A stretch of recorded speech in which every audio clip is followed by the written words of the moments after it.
eu levar ali pro Lucas. Você fala... É só pra sair. Vídeo. Depois você fica... Então acho que eu vou mudar minha pergunta. Tô brincando. Esse curso, Direito de Desenvolvimento, acho que foi uma reflexão, a gente tem uma reflexão muito bacana sobre o impacto do direito na nossa reflexão da manhã, do impacto do judiciário no desenvolvimento do país. Super importante, e acho que fica claro que o primeiro e o ponto que centralizou o nosso debate da manhã foi qual a qualidade dessa intervenção do judiciário no desenvolvimento. Se é algo super positivo ou ruim, e qual a preparação do juiz, do agente que está no judiciário, porque ela tem um impacto direto na qualidade ou não dessa intervenção no desenvolvimento.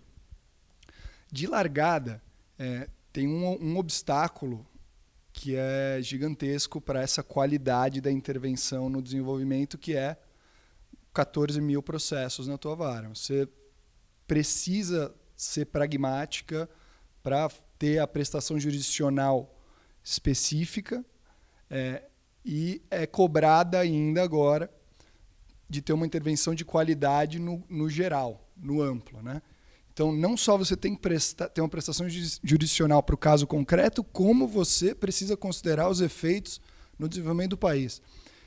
Me parece que esse obstáculo logístico, de ordem prática, que o judiciário enfrenta, de 14 mil processos, impede completamente a prestação de qualidade, pensando no lado do desenvolvimento do país. Impede. Assim, é muito, não vejo como você consegue, no teu dia a dia, pensar no desenvolvimento do país tendo essa pilha atrás de você. Então, a minha pergunta é de ordem prática. Óbvio que você não tem, que ninguém tem essa resposta, porque se tivesse, a gente não teria problema, mas qual é uma solução que você vê, ou um caminho para a solução desse limite na qualidade da tua prestação, pensando no desenvolvimento do país? Se alguém te pergunta, o que você acha que a gente precisa fazer para você ter a chance de pensar um pouco mais no desenvolvimento do país nas tuas decisões? 14 mil processos é demais. Obrigado, Lucas. Ótima pergunta. Basicamente, a pergunta dele é assim: como é que você dorme à noite? Como é que você deita no travesseiro à noite, dorme tranquila, né? Tem esse...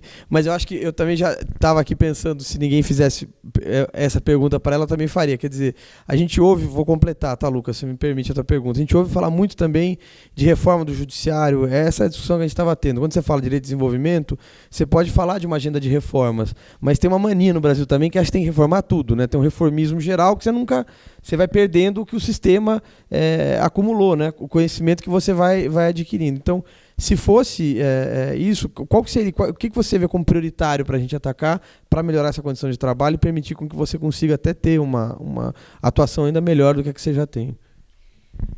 Eu penso que a gente devia ter mais pessoal. Eu acho que em primeira linha, aí, a primeira medida, para melhorar a estrutura, precisaria de mais gente, né? Mais juiz e mais funcionário.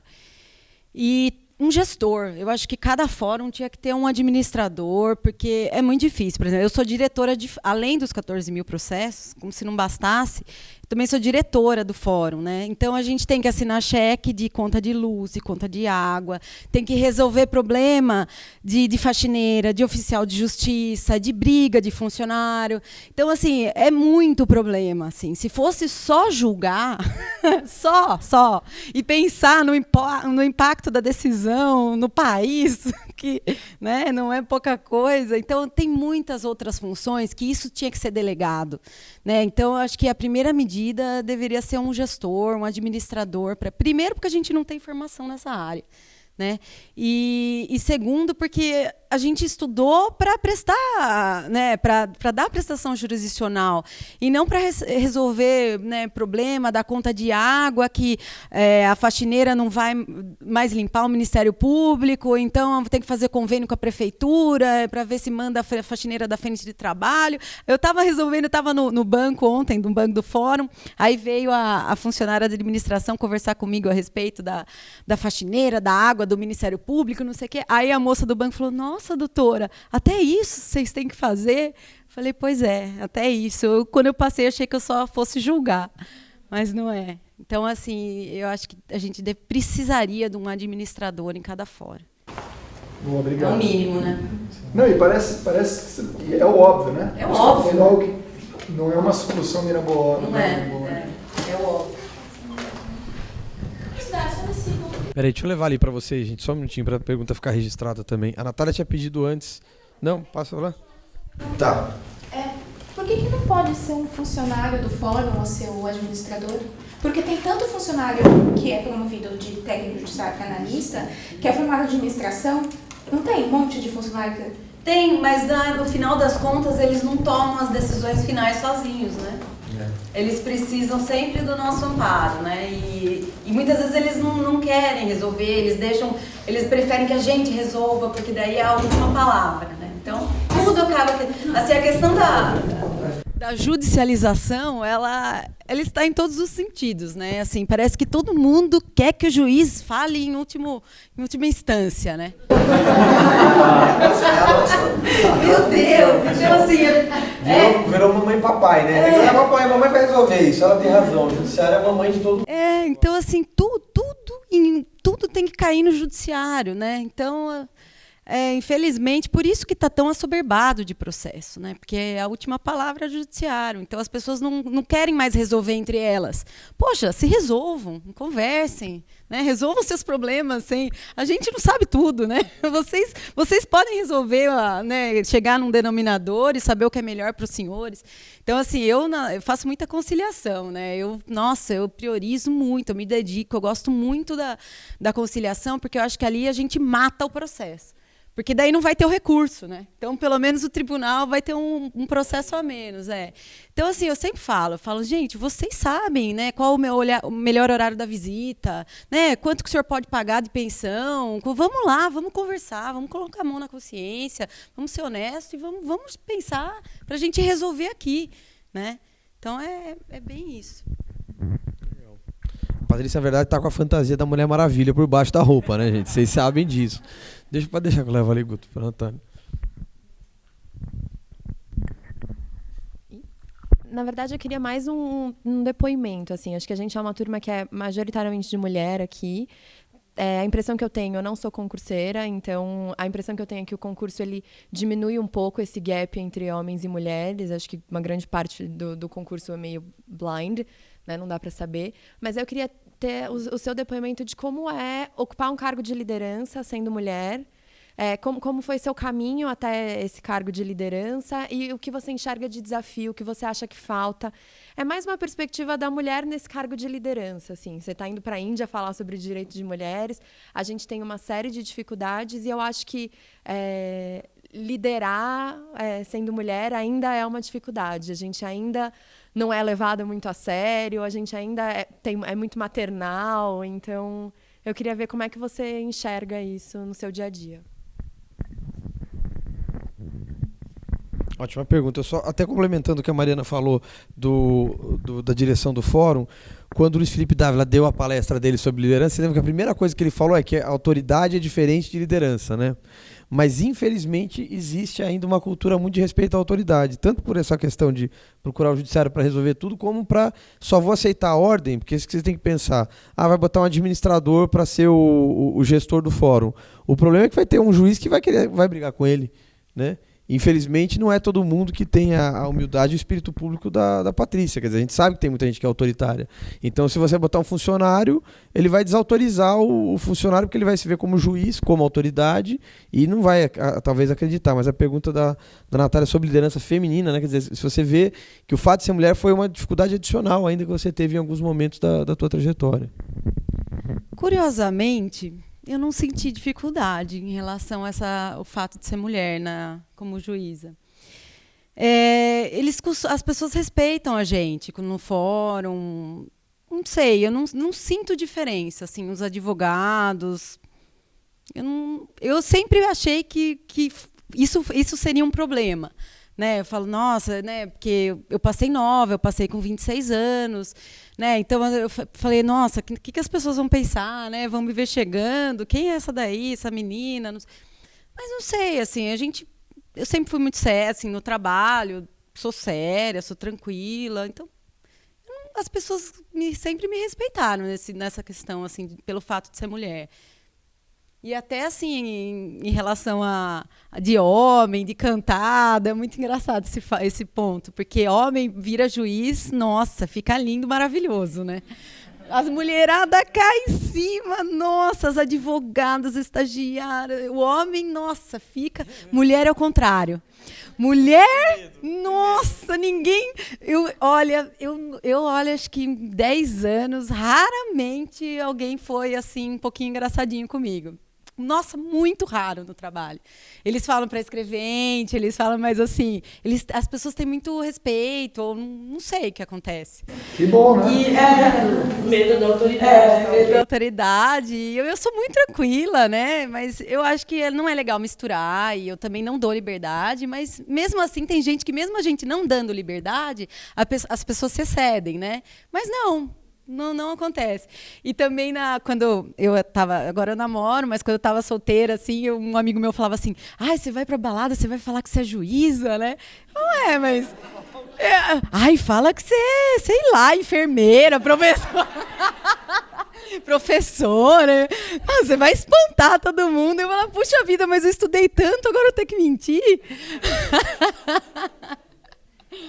Mas não, mas paciência, né? Faz parte. Mas até isso, assim, também tem esse preconceito, né? Então, tem muita gente que se afasta, muitos homens não gostariam de ter uma mulher juíza, pensam que é muito autoritário, sei lá o que eles pensam, não sei o que tem na cabeça, mas...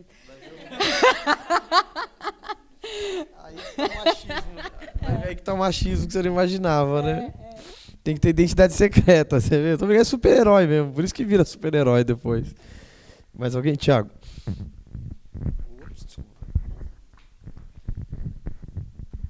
Bom, vou fazer aquela pergunta que é difícil fazer para uma juíza aqui, né? Porque durante a manhã todo mundo fica mais suave aqui, né? Mas quando aparece um magistrado ou magistrada, aí começa a falar assim, vai que eu falo muito, a minha liminar é indeferida, né? Então, mas ainda bem que eu não tenho nenhum processo, né? Nenhuma liminar para pedir. Mas a minha pergunta, ela é uma provocação, e que foi um dos temas que nós discutimos no nosso primeiro encontro com o professor Humberto Dantas, que é cientista político. E eu vou ser bem sincero no que foi dito aqui, que a magistratura é uma classe hoje dentro das instituições decadente, dentro do que ela foi formatada, né? Então, claro que eu admiro a tua história de vida e sei que o fato de você, e me permite chamar de você aqui, por essa até pela posição de igualdade que todos estamos aqui, ali fora posso chamar de excelência sem problema, mas aqui é você, a tua presença aqui já demonstra do seu diferencial. Agora vem essa pergunta, e o professor Humberto Dantas levantou, alguma coisa acontece quando uma pessoa sai da aprovação e vai para a magistratura? Há um clique, e essa foi a expressão que ele usou, há um clique em que a pessoa muda a cabeça. E aí simplesmente vira um alto burocrata, descompromissado com tudo aquilo que a gente está discutindo aqui, esse é o escopo do curso. E aí realmente vira um número, 14 mil processos, simplesmente não tem o que ter um impacto social relevante.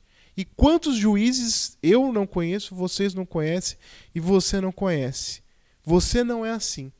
Agora, a pergunta fundamental, o que faz a pessoa ter esse clique e simplesmente desligar de tudo?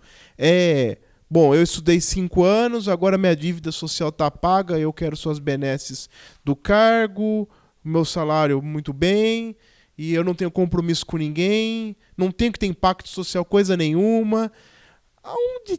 Em que momento que pira a cabeça, que inverte? E que não é o teu caso. O que me é estranho.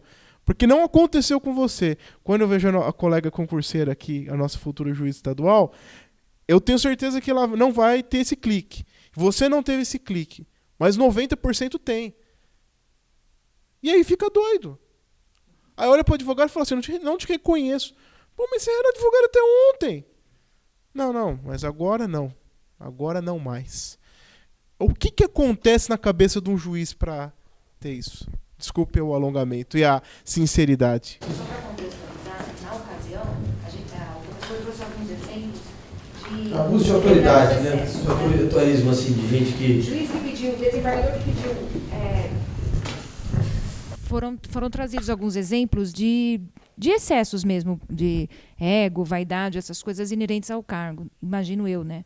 Para algumas pessoas. Então, desembargador que pediu o gelo num copo e não queria que fosse num copo de plástico, ou a parte que entrou no fórum e não tinha sapatos, e aí o juiz pediu para que não se apresentasse sem sapatos na frente dele. E aí a nossa discussão se baseou no seguinte: nossa, será que ele pensa que porque ele estudou, se matou e se lascou, e agora ele acha que todo mundo tem que se apresentar diante dele, diante de uma reverência, essas coisas? Foi mais ou menos nesse sentido que a gente estava discutindo. Então, eu entendo assim a sua indignação, porque essa também é a minha indignação. Mas eu não concordo com ela. Eu acho que 90%, esse percentual que você usou, eu não concordo. Eu sei que existem pessoas que têm a famosa juizite, que se acham, porque passou, porque exercem um cargo público, são melhores que as outras. Mas, assim, pelo que eu vejo, assim, não é 90%. Né? Tem muita gente dedicada, tem muita gente, nossa, que dá o melhor de si ali. Então, assim, só que assim, a maçã podre, ela chama mais atenção, né? Então, assim, esses maus exemplos, eles viram notícia, eles viram, né, capa de jornal, o que dá carteirada, o que dirige embriagado e dá carteirada. Então, o desembargador que pede o gelo, eu acho que isso é uma questão de caráter. Não é questão porque a pessoa é juiz. Se ela a pessoa que faz isso, ela vai ter esse tipo de conduta em qualquer ramo que ela atuar. Se ela for advogada, se ela for médica, eu acho que isso é caráter. Então, assim, quando eu passei no concurso, eu até conheci um desembargador, ele falou para mim, seja você mesma. Mas eu sou eu mesma. Eu acredito, quem convive comigo, eu acho que não mudou nada. Né? Espero que não tenha mudado, senão para melhor, porque a gente realmente, pelo amor de Deus, a gente não tem nem que se questionar isso, porque é óbvio que a gente, né, não é melhor que ninguém, porque estudou 5 anos, né? E outra, né? Eu falo, graças a Deus eu tive uma condição muito favorável, né? Eu estudei, meus pais são médicos, eu estudei em escola particular, estudei em escola na PUC, né? Nunca fui rica, milionária nem nada, mas eu sempre tive uma condição boa. Então, assim, para mim era que uma obrigação, né? Eu tinha que dar algum resultado. Puxa, eu tive tudo favorável, né? Agora eu vejo gente assim que estudou em escola pública, que batalhou e é tão difícil para a gente que tem tudo. Eu falo, imagina para quem não tem, né? Então eu tiro o chapéu mesmo. Eu falo, nossa, vocês estão quem consegue isso, tem todo o meu respeito, minha admiração, porque eu sei que é difícil para quem tem tudo. Então, assim, eu lamento que existam esses casos, né? Mas eu não acho que são 90%. Eu tenho muitos colegas que são juízes. E eu vejo a dificuldade deles, assim, tem muita gente que é ameaçada de morte, tem muita gente, a gente trabalha muitas vezes por idealismo, né? Porque sai na imprensa que juiz ganha isso, ganha aquilo. Cadê? Na minha conta não está. Eu não ganho isso. Né? Então, assim, existe assim, uma tendência agora atual, né, de massacrar o judiciário, né? Tá aí a Lava Jato, o Moro é o herói, e eu admiro ele demais, fui a uma palestra dele, e o cara é incrível, mas como ele, também existem outros idealistas ali que estão batalhando, que, sabe, pensam no serviço público, tá ali se dedicando, né? Agora, infelizmente, se existem esses abusos, eu acho que cada um que denuncie, que represente esse juiz, esse desembargador, para que a gente tenha uma mudança aí.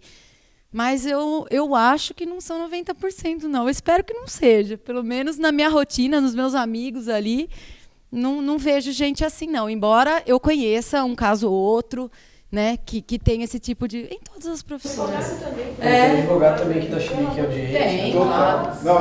O 90% foi uma força de expressão. Entendi. Mas é exatamente por isso, para tentar ver que tão só o fato de você estar aqui é tão significativo para nós, isso quebra tanto paradigma, que eu levo hoje a impressão de uma juíza igual. Isso para mim é sensacional. Imagina, fique sabendo que a honra é minha de estar aqui falando para um público tão seleto, tão selecionado, um público crítico, né, que está aqui num sábado à tarde, né, pensando em fazer um país melhor, como se recolocar e fazer alguma mudança no país. Então, para mim é uma honra. Quando o Guilherme me convidou, eu falei, nossa, não sou professora, não sou palestrante, vou fazer o quê lá? Que bom que eu pude, pelo menos, passar uma impressão positiva do judiciário. Fico feliz. Mas é que aí era certeza que era ET, né? Porque se fosse 14 mil processos, 4 varas, diretora do fórum, mais professora palestrante, aí era ET, com certeza. Quem mais? Mais alguém? Então, posso trocar aqui que está mais perto? A minha dúvida é a seguinte, resguardada aí a sua realidade de 14 mil processos, diretora e etc., eu noto uma resistência dos juízes em atender as partes. E isso me preocupa do ponto de vista do acesso à justiça, né?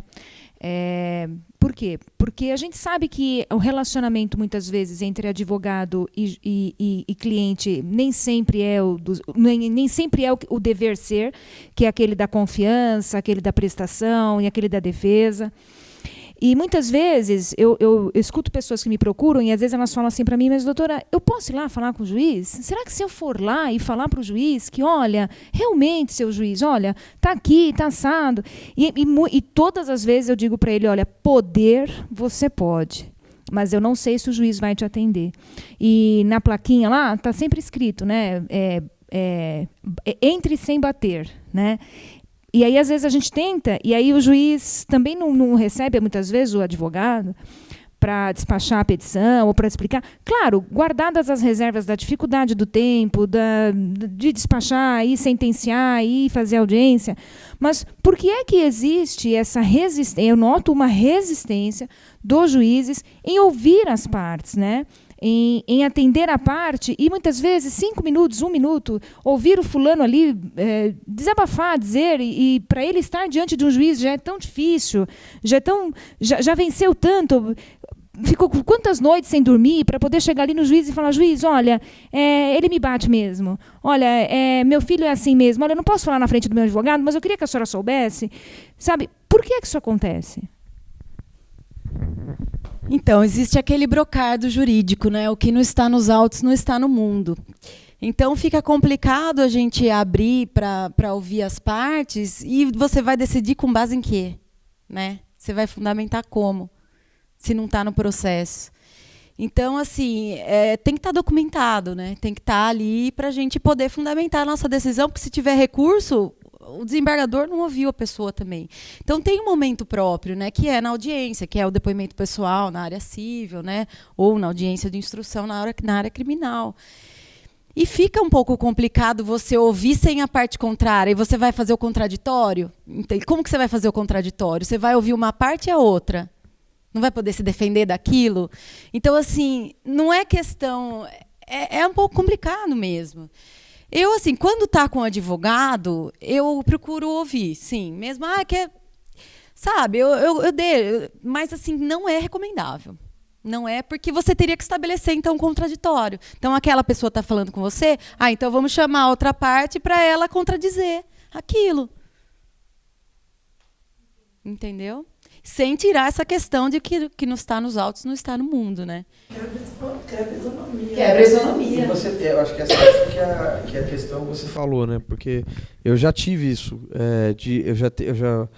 Algumas vezes que eu já despachei petição com o juiz e eu ia falava do pedido. Aí, se eu fazia qualquer juízo de valor sobre o que a outra parte diz, por exemplo, falava, porque isso aqui, essa alegação é absurda, inclusive o que eles estão falando é isso, inclusive a minha suspeita é que estão ocultando patrimônio, estão fazendo alguma coisa, doutor, isso é o senhor que está falando, eu vou me limitar ao que o senhor colocar no papel, porque é isso, né? No fim, eu acho que isso mostra um zelo com a profissão, com a função, porque a gente às vezes só quer o que você colocou, deixa alguém desabafar, a pessoa falar, ter essa chance de falar, mas o processo importa, né? Quer dizer, a gente não pode fazer letra morta do processo. Para a decisão, sim, mas talvez eu não fui clara.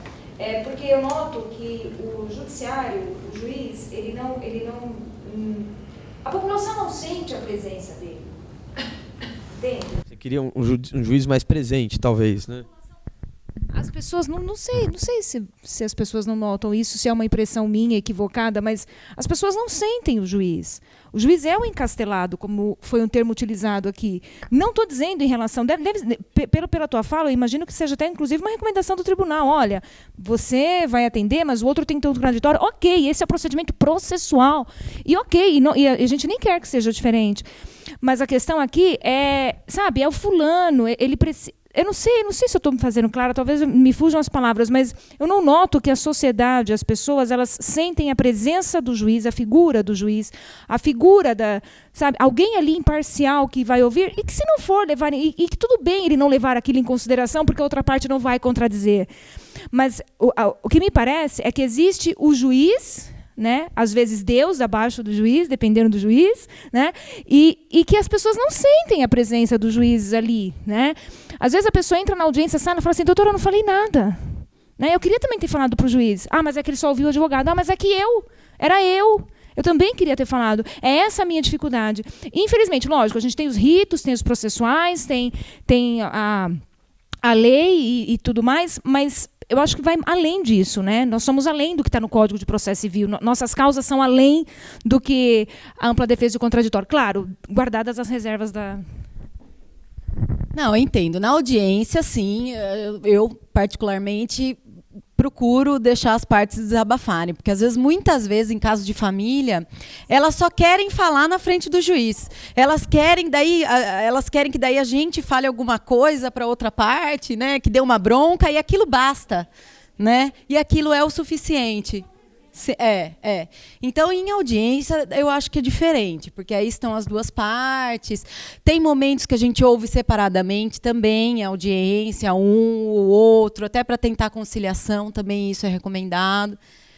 Mas, assim, é o caso concreto também, né? Claro que excepcionalmente, mas, assim, no fundo mesmo, é essa questão de que a gente não vai poder fundamentar com o que está extra autos, né? Porque, diferente do tribunal do júri, que o jurado ele pode votar de acordo, assim, se ele foi com a cara do promotor, se ele foi com a cara do advogado, ou se ele gostou do réu, ele vai absolver, ou se ele quiser ir partir para a linha do Ministério Público, ele vai condenar. Ele não precisa fundamentar. Só dele ter gostado ou não já basta. Mas o juiz não. O juiz tem que fundamentar, tem que colocar os motivos que levaram ele a tomar tal ou qual conclusão. Então, se está extra autos, como que a gente vai poder colocar ali, né? Agora, na audiência, eu acho muito válido e bem bacana mesmo deixar as partes colocarem as questões, né? Porque muitas vezes é isso que elas querem. Às vezes já teve audiência de conciliação com o conciliador e não teve composição. Aí, na hora do juiz, eu falo, mas por que já não fizeram, então, antes que o conciliador... Ah, não, porque elas querem falar na frente do juiz. Então, tem isso também. Peraí, só um minutinho, Maria. Só dá para ela aqui. Boa tarde, doutora.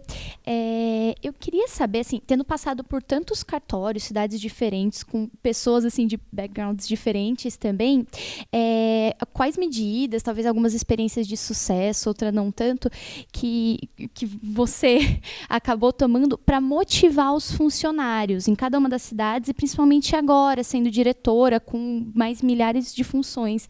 Queria ouvir um pouquinho, o que fazer para motivá-los? Obrigada. Então, como eu mesma disse, né, eu procuro, né, estabelecer sempre o diálogo, deixar sempre as portas abertas. Então, assim, tem algum problema? Pode vir falar comigo. Então, eu tento resolver essas questões pessoais, se a pessoa quer tirar férias, se ela quer ir embora, se ela quer permutar, né? Então, sem, claro, esquecer do serviço público, mas sempre atendendo as questões pessoais dos funcionários.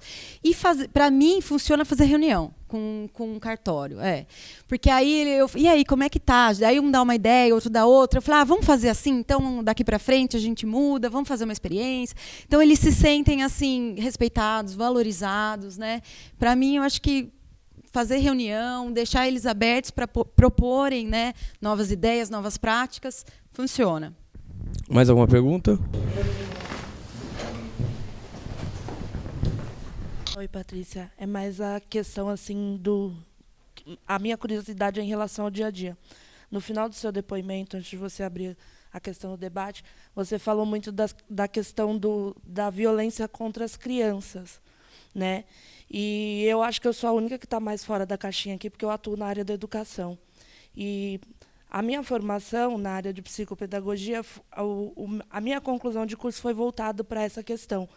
Toda a consequência desse tipo de violência na questão do aprendizado e desenvolvimento da criança. Você falou de ser da informação e me bateu uma curiosidade muito grande de saber como que a mulher Patrícia fica depois de ver esse tipo de questão, depois de analisar um processo desse tipo, sei lá, bate uma TPM louca, senta e chora. Assim, como que é para você lidar com esse tipo de questão? Porque assim, eu particularmente tinha muita vontade de ser juíza. Hoje eu não tenho nenhuma. Não tenho empenho e já é uma coisa que eu desisti. Exatamente por não ter estômago, não ter tato suficiente para lidar com esse tipo de situação. Depois que você vira mãe, você começa a ficar sensível demais. E eu acho que essa sensibilidade em mim ela veio tão grande que foi uma coisa decisiva para eu não querer mais mesmo. Eu não tenho tato para isso. Como que a mulher, Patrícia, a pessoa, Patrícia, não a doutora, se comporta nesse tipo de situação? Então, não é fácil. Não é nem um pouco fácil. E, infelizmente, a gente vê com muita frequência, em casos de família, o pai ou a mãe usarem as crianças para prejudicar o outro, né? A criança ali acaba sendo um instrumento ali, uma moeda de troca, às vezes com raiva do outro cônjuge, acaba usando a criança. Isso é muito triste, sabe? A gente tenta, né, aconselhar, dizer que tem que pensar nas crianças, mas infelizmente é do ser humano, né? Infelizmente isso vem acontecendo. A alienação parental está aí também, veio a lei que, né, visa coibir esse tipo de prática, mas eu já vi casos de alienação parental. É muito triste, muito triste. Eu já conversei individualmente com as crianças. Eu vi um menininho falando assim, ela é minha ex... Quem? A Evelyn? Ele chamava, a mãe não chamava nem pelo nome mais. O pai fez tanto a cabeça dele. Ela é minha ex-mãe. Falei, não. Mãe é mãe, para sempre, né? Então a gente fala, nossa, ela está com saudade de você. Ela veio aqui falar com a gente que ela está morrendo de saudade, que ela quer ver você, que ela te ame, não sei o quê. E daí a gente vai no pai, fala que senão ele vai perder a guarda, que se isso... Então, assim, é muito difícil, né? A gente vê, assim, um rompimento de vínculo. Nossa, e é isso, ali para a criança na frente, aquilo vai fazer... Nossa, um estrago, uma destruição na vida afetiva dela, né? Ela provavelmente vai ter muita dificuldade em relação a um parceiro, né? E por aí vai. Então, assim, para mim, lidar com criança ali é muito difícil, porque eles não têm, né, essa capacidade de entender, de assimilar a realidade dos fatos, né? Eles são muito manipuláveis. Então, assim, a gente que está de fora, olhando aquilo, né, e vendo aquilo acontecer, é desesperador mesmo. É muito triste, mas a gente tenta aí minimizar e fazer o possível para que, né, a situação melhore, mas não é fácil, não. Você já conseguiu estabelecer um filtro assim para essas relações? Já. Ah, sim. Às vezes a gente leva o problema para casa, às vezes eu acabo, né, conversando com meu namorado, com a família, né. Tem um caso ou outro que a gente não esquece, né. Esse do menininho aí eu lembro até hoje, assim. Então, assim, casos assim, tem casos que acabam marcando, mas acaba influenciando, sim, a nossa vida particular. E é isso, assim, mas no mais a gente acaba se blindando, né? Você vai se acostumando com a rotina, né? São muitos casos, né? Então, assim, num dia eu tenho umas 10 audiências, mais um monte para sentenciar. Então, assim, não dá muito tempo, né, para você ficar curtindo ali uma tristeza, né? Mas você tem e mais sua vida particular também, né? Então, mas é claro que tem um ou outro caso que mexe com a gente, né? A gente é ser humano, não dá para você, né, ficar insensível a tudo ali que está acontecendo.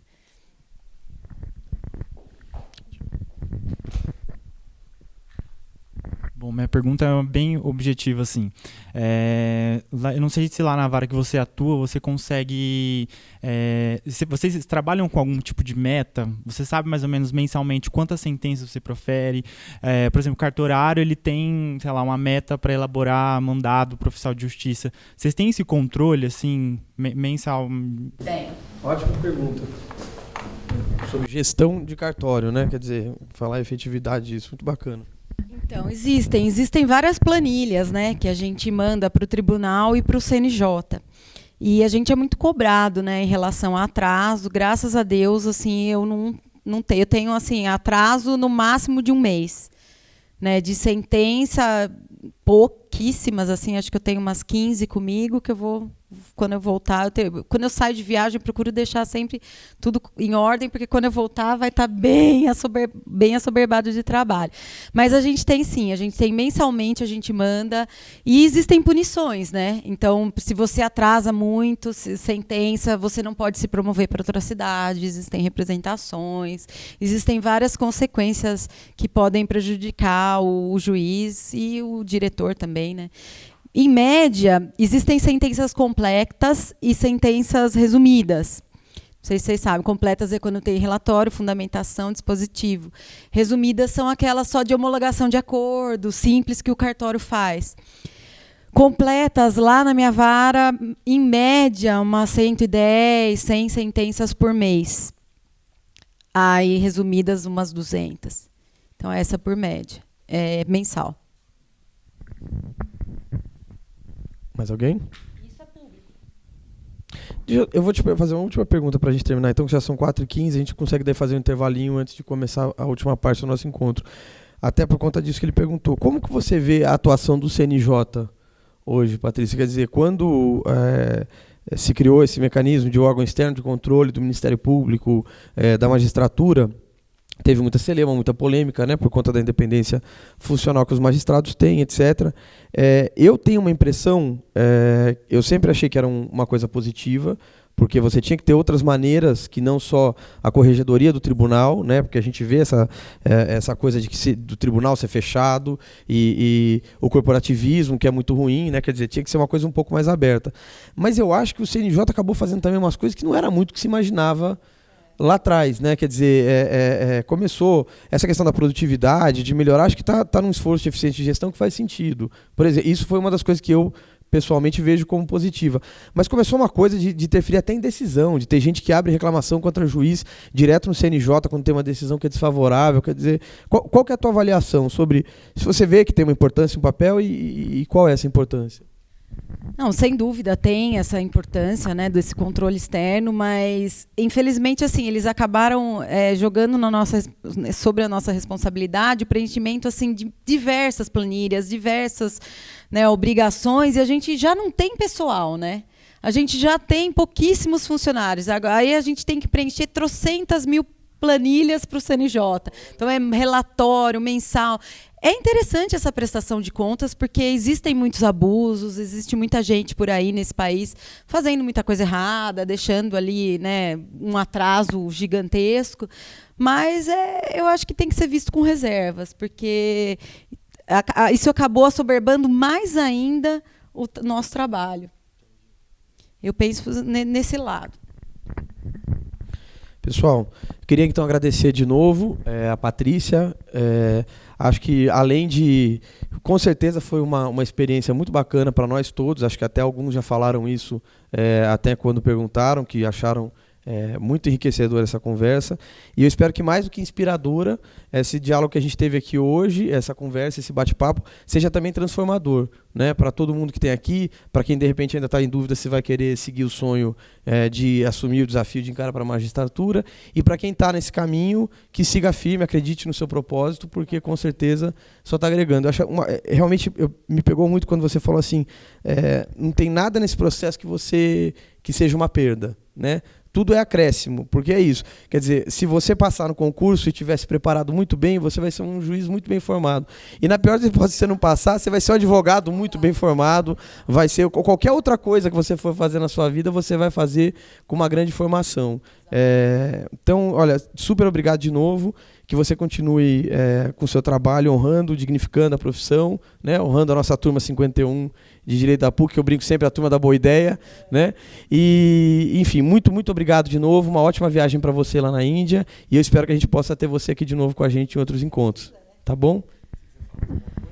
Agradeço mais uma vez o convite do Dr. Guilherme, dizer que é uma honra eu ter podido estar aqui com vocês, passando algumas ideias, passando um pouco as dificuldades, desmistificando aí, né, alguns conceitos. Espero que os senhores abram um pouco mais a cabeça dos senhores nesse ponto.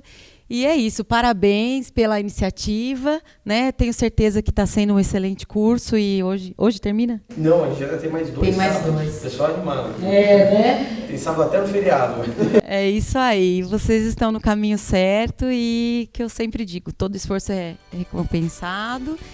E quando os senhores cansarem, não desistam, descansem. Eu acho que isso é sempre bom, né? Acreditem e boa sorte a todos. Muito obrigada.